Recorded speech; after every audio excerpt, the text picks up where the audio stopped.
Taliban militants made good Tuesday on the group's promise to try and derail Afghanistan's upcoming presidential elections with bloodshed, killing at least 5 people in an attack on the Election Commission's Kabul office. Almost a decade and a half after American troops forced the Taliban from power and helped usher in a new government, Afghanistan remains a dangerous country for democracy. Dawoud Sultanzoi is one of 9 men vying to become Afghanistan's next president in the April 5th election.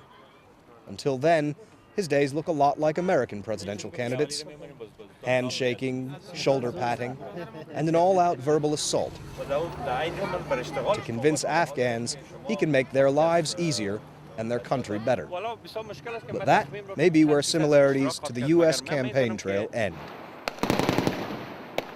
Almost 3,000 civilians were killed last year as the war with the Taliban and its backers ground on.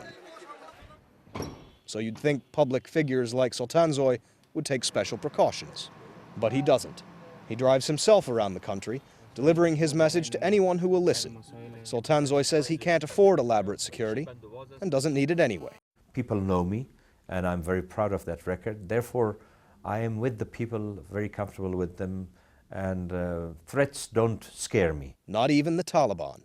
He sees the fundamentalist group as just another Afghan voice to be heard. The leadership of Taliban are in contact with me.